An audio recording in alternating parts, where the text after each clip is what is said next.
So last time in section P.5 we had taken a look at a couple different kinds of factoring. One type was to factor out the greatest common factor, and that can be for any polynomial, any number of terms, anything. We will see it used in a couple of different situations today. And then a second thing that we did is we looked at some very specific formulas for binomials. And those specific formulas were these. They were sum and differences of cubes, and then differences of squares, okay? We had done two examples of this type, and we were on example number 4 here. Does that look good? Okay, so if you'll remember what we had done last time when we were identifying these is we looked at each piece that was actually either being squared or being cubed. So this one is cubed because you see a power of 3 here. Oh, and I should have said beforehand, the 64z cubed and the 1 don't have anything in common, right? So there's no greatest common factor to start with. But you do see a cubed here, so this is going to be a something of cubes, either a sum or a difference. Which one is it? Sum, because it has a plus sign there in the middle, right? This is a sum of cubes. So clearly the z is being cubed. What is the number next to the z that's actually being cubed? 8 would be squared. We're close. 4 would be cubed. Yep. So it is a 4 that is being cubed. So we have 4z, that quantity, cubed, which would give me 64z cubed if we multiplied it out. How about the other number here? What's being cubed at the end? It's a 1, right? 1 cubed. And we do that to help us identify the a and the b to think about how to separate our factors. Now, a sum of cubes starts out with one binomial, and the second one is a trinomial. The binomial has the same sign as the original one did, so in this case that's addition. And what goes at the beginning of this? What will go before the plus sign? The 4z, and afterwards, the 1. Now the other piece, we actually have to do some multiplication. In particular, at the very beginning, we need the 4z component of what we get when we square that. So what do we get when we square 4z? Right, good. You guys remember to square the 4. That's excellent. So we have 16z squared. And at the end, we get the second component, our b component squared, which is still 1. Not very exciting, but we'll write it down nonetheless. Okay? In the middle, we multiply the two terms a and b together. So if I multiply 4z by 1, I get 4z. And what do I do about the sign? Good. It's the opposite of the binomial term. In this case, makes that subtraction. Very nice. You guys remember all the details from what we were looking at. Nice. All right, we're going to shift gears away from this a little bit. Any questions about these before we shift? Okay. Our next type of factoring is called factoring by grouping. Factoring by grouping requires that we have at least 4 terms. And in particular for this class, it's going to be 4 terms. So if you see 4 terms, your first thing to think of is probably you should try factoring by grouping. Okay? So on these, we have 4 terms. There's components that are separated by addition or subtraction. Each one of those is called a term. And we try to not move anything around. Most of the time, we don't need to. Occasionally, we will, and it will be obvious when we do. So we're going to take these, and we're going to take them components like 2 at a time. And again, I'm going to try not to move them around unless I absolutely have to. And what we're going to do is we're going to do the greatest common factor that we did at the beginning of this section when we started it last time. So if I take the first 2 components that are sort of underlined in this curly brace, and I look at them, what is their greatest common factor as compared to one another? A 2 and a w squared. And we're going to factor out 2w squared then from each of those components. So 2w cubed, if I take out 2w squared, what am I left with? A w. And then the other piece is minus 1 because I've taken the entire thing out. Like division, it's left with 1. How about the 3w minus 3 at the end? 3, and notice I put a plus, right? Because the sign on the first one is a plus. Might as well use the same sign there. And that leaves me with what? W minus 1. Now here's the good thing about this. If you did it right, those should match. If they don't match, you either did it wrong, flat out, like maybe there's just a little mistake you need to fix, or maybe somehow you grouped them in a way that just doesn't work. And that's a possibility as well. So you know you are on the right track if you've got the same piece in parentheses with this point.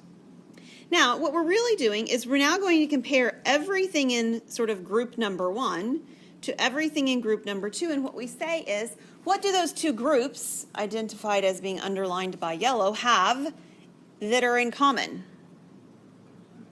The w minus 1. And if we factor out the w minus 1, then the pieces that are left is what we would write next, which is 2w squared plus my 3.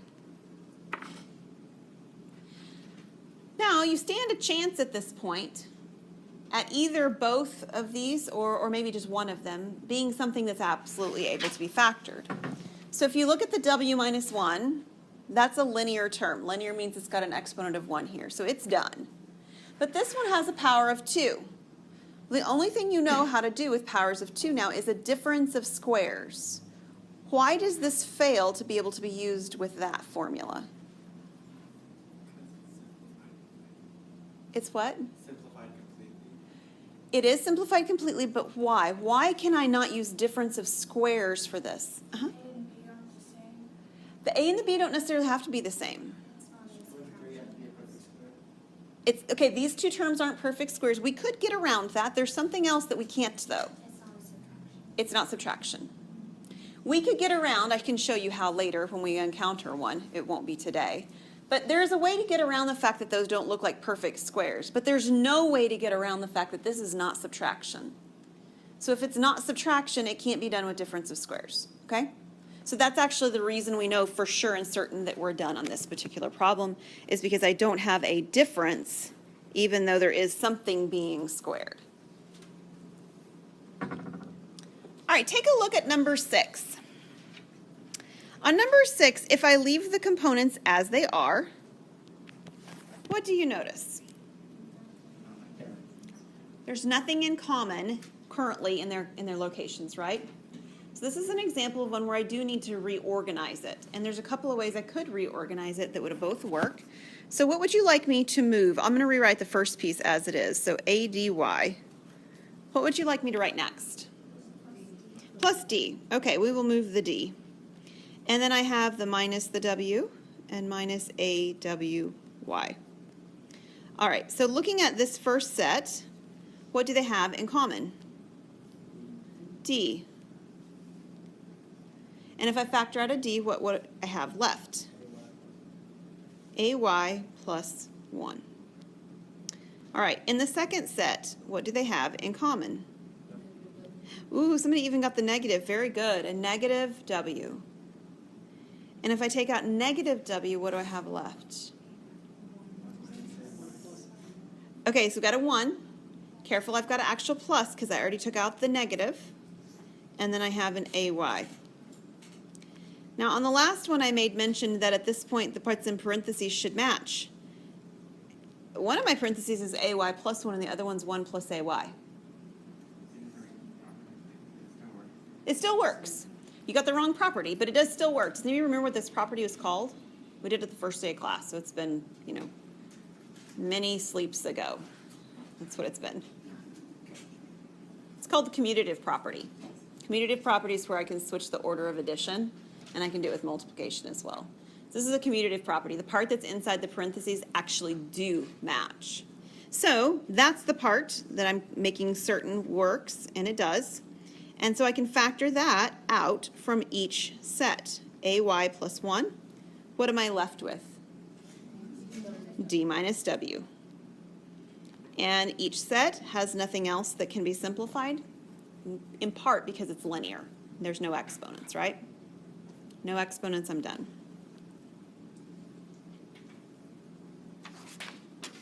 Okay. The next set that we're going to look at today, the next types of problems, have 3 terms. And sometimes we jump in with the 3 terms before we do all the ones I just did. The 3 terms ones are the most difficult, though, at least in general. So a couple of things. I'm going to show you one method. It may be a method you're familiar with and it may not. And I don't even care if you like my method. You can use your method. It's fine, okay? So we're going to use three-term trinomials, factoring three terms. And we're going to do it with something called the AC method. So let me just talk with you about what this method looks like. I'll mention a couple other methods that you might have seen otherwise. And then we're going to do some examples with this. To factor ax squared plus bx plus c, the first thing we do is we find two integers whose product is AC, that is a times c, and whose sum is b. The next thing I do is I replace b with the sum of those two numbers. And then I will end up having four terms, and I can factor by grouping.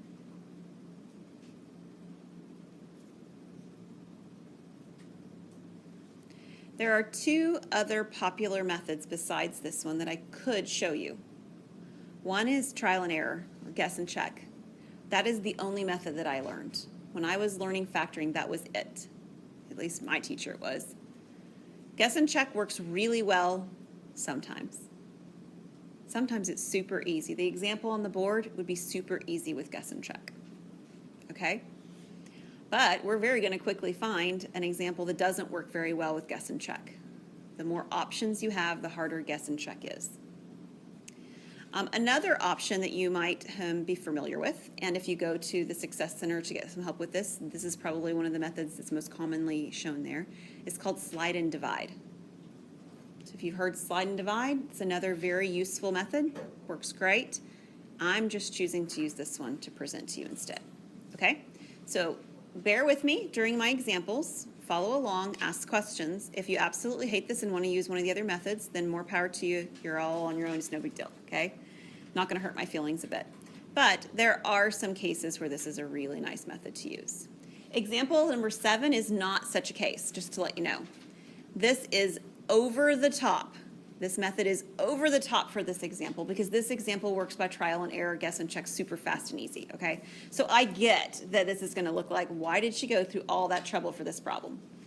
And it's just because I want you to see how it works with simple numbers, okay? And then our numbers are going to get more complicated on the next two. So here's the way the AC method works. You start by multiplying a and c. So a is the number before the x squared, which is a very unexciting 1. And c is the number at the end that does not have any variables with it, and it's a 12. So 1 times 12 here, very exciting, 12. And then we compare that to b, the middle term's coefficient, and that is a 7. Yeah. So what we want is we want two numbers that multiply to 12 and add to 7. 4 and 3. And you can put them in either order, 4, 3, or 3, 4. But those are the two numbers we're looking for, okay? Two numbers that multiply to 12 and add to 7. And what we do is we replace the 7x here in the middle with those two numbers associated with x. So the x squared stays the same, and the 7 turns into 4x plus 3x. And then I have my 12 at the end.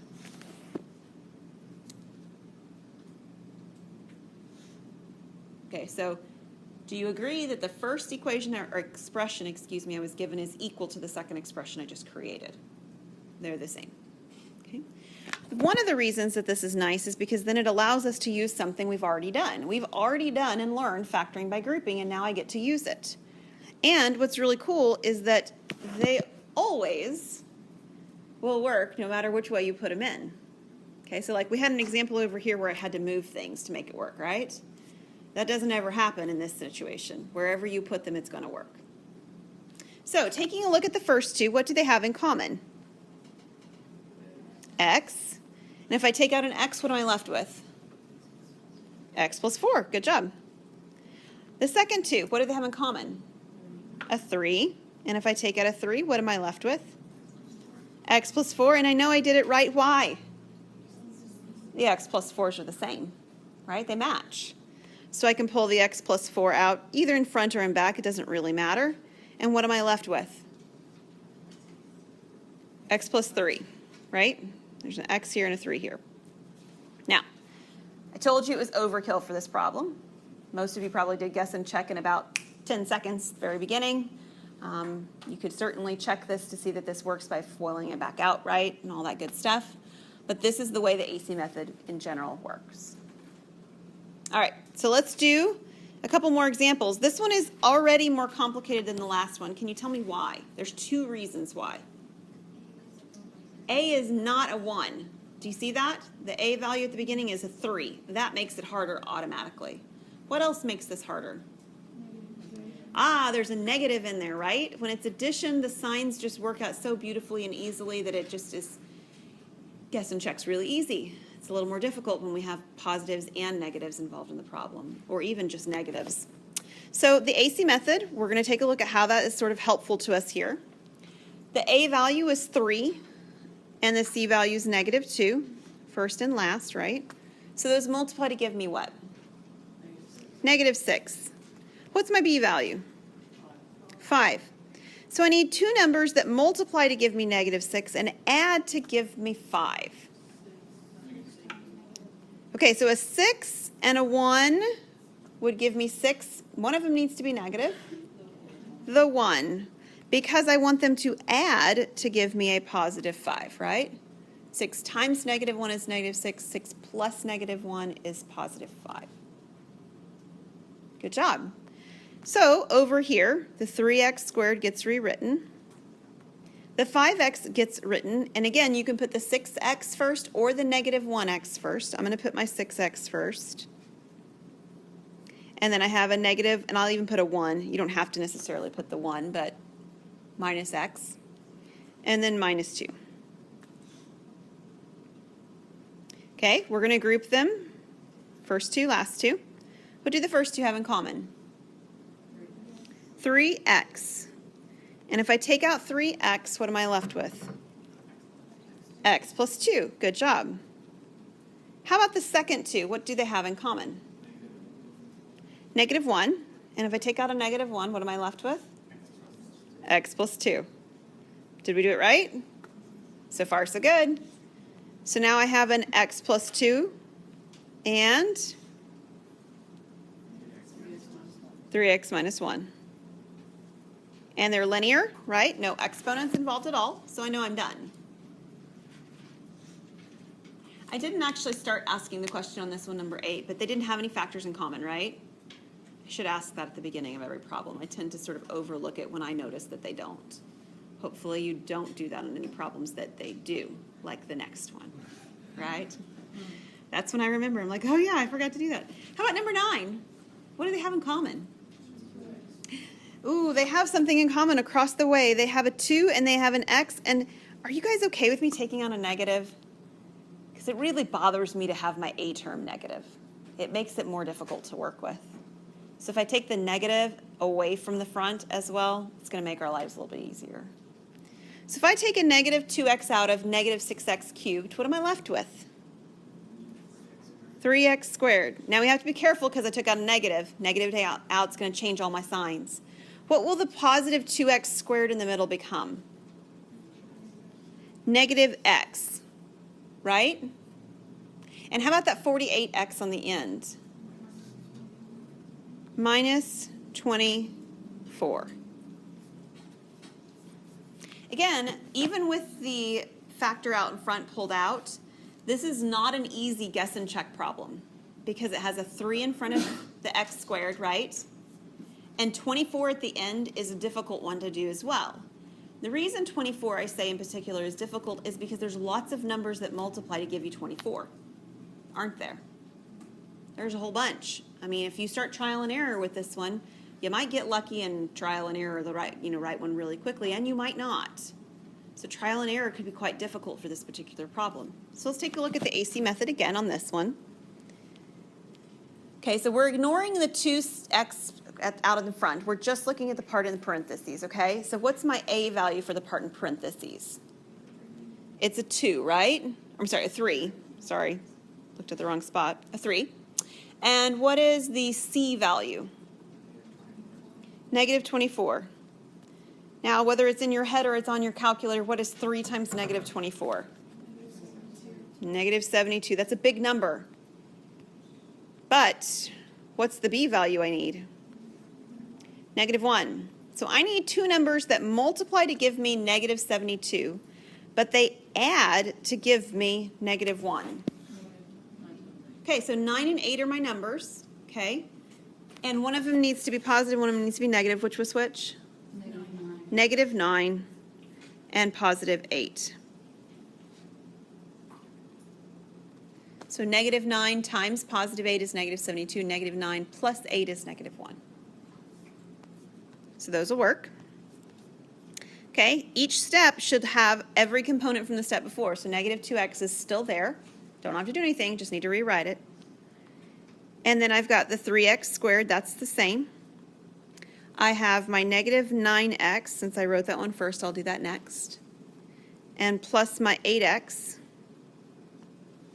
and then -24. Again, rewrite my -2x. Looking at these first two, -3x squared minus 9x, what do they have in common? 3x, good. I need another parenthesis, so just for fun, I'm going to go back over here. I'm going to change this to a bracket. Okay? You don't have to. You could leave it a parenthesis, but I've got 3x. If I take 3x out of 3x squared minus 9x, what am I left with? X minus 3. Good. How about the 8x and the 24? What do they have in common? 8. And if I take the 8 out, what am I left with? Yay. That's good news, right? Got that x minus 3 there. So I have my -2x out in front. I don't really need the brackets anymore because there's going to be two sets of parentheses. The first set is x minus 3. What's the other one? 3x plus 8. If you have brackets, it won't hurt anything. Okay?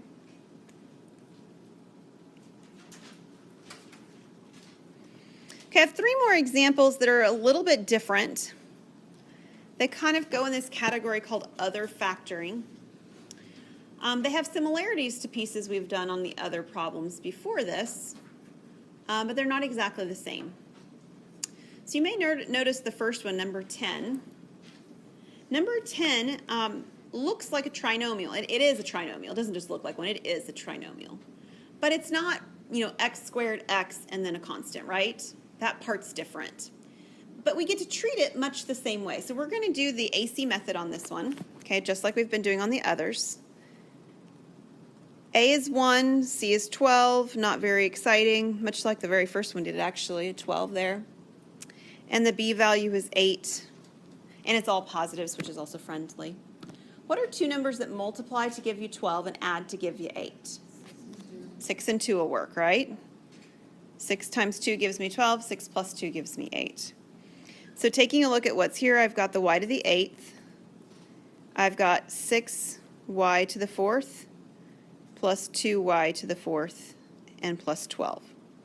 So the only difference so far is that when I did my rewrite, I just make sure that the exponents match the original exponent y to the 4th. Okay? 4 terms, that's factoring by grouping. So what do the first two have in common? Y to the 4th. And if I take out a y to the 4th from y to the 8th plus 6y to the 4th, what am I left with? Y to the 4th plus 6. Good job. Okay, remember y to the 4th times y to the 4th is y to the 8th. Property of exponents. How about the next two?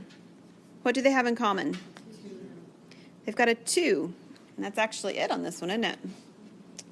Now, that leaves me with y to the 4th plus 6. Good news. That's what I had. That's what I expected, right? What I wanted. So I've got a y to the 4th plus 6, and I have left over y to the 4th plus 2. How do I know that I can't do anything any further on this problem? They're addition, right?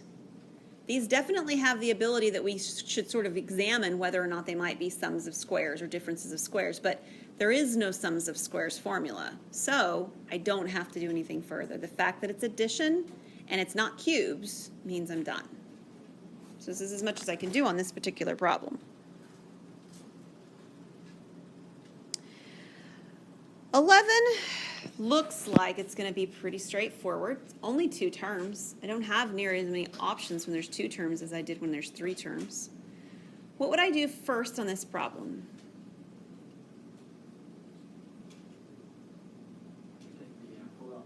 Take what? All right, good. So the first thing we should do is look for a greatest common factor. We should do that on any problem. And this one has one, b squared. So if I take the b squared out, I'm left with a to the 4th minus 16. Unlike the last problem, this is not addition, right? Which means it stands a chance at having one of those properties of differences of squares. And in fact, it is. Okay, so if I'm taking a look at this, the b squared just gets rewritten out in front.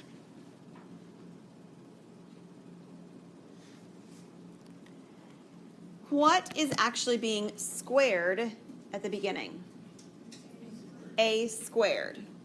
So if I put an a squared here and an a squared here, a squared times a squared is a to the 4th. What is actually being squared at the end? A 4. And I tend to write the additions first and subtractions second. Certainly doesn't matter.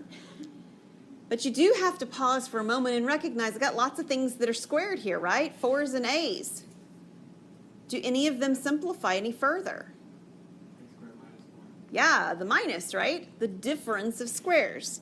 So the way that I've written it, the sum gets rewritten, a squared plus 4.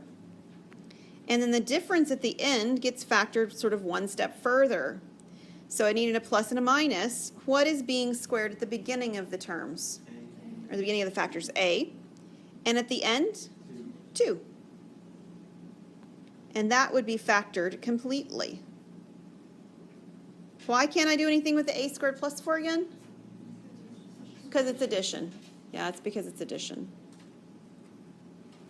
All right, I have one more example for us to take a look at. Number 13. It's really supposed to say number 12. I realized that just, before class started in here actually today is that that's misnumbered. But, we'll fix that another day. How many terms? 4. Okay, so the first question is, do they have something in common with all of them? No. 4 terms. What does 4 terms tell me I have to do? Grouping. And I'd like to group them where they are, if at all possible, so that's where I start to try. X to the 4th minus 2x cubed. What do they have in common? X cubed. Very good. If I take out an x cubed, what am I left with? X minus 2.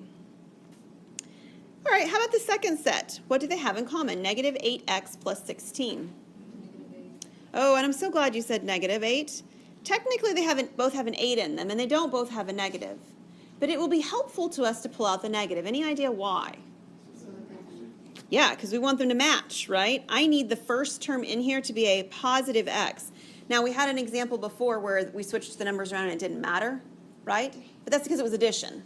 This one's going to have a subtraction. It is different, right? 5 minus 4 is not 4 minus 5. So if there's subtraction involved, it does, in fact, matter the order of them. So I will have an x at the beginning. What happens when I take 16 and divide it by negative 8? I get a negative 2. Good job. So the x minus 2's do match, right? Good. So I have x minus 2 in front, or second, and I have x cubed minus 8. It's a difference of cubes. Very good. Right? It's cubed. What is being cubed? Well, the x's, and what's being cubed here? The 2. Right? This is 2 cubed, and this is x cubed. Okay. So I've got a difference of cubes that I need to make sure I'm dealing with. Difference of cubes has a binomial and a trinomial. What will the binomial term be? X minus 2. The beginning of the trinomial would be x squared, and the end would be 2 squared, which is 4, and also addition. What would go in the middle? 2x. And is it minus or plus? It's plus, because the sign needs to be different than the original sign. One other thing to be aware of on this one that you could write it in, not that you need to, but if you were looking at like somebody else's solution or a back of the book kind of thing or whatever, is that it might take these two and write them as x minus 2 squared and then x squared plus 2x plus 4. Okay, because it's just x minus 2 written in there twice. No need to, you don't have to, but just to be aware that that is the same thing.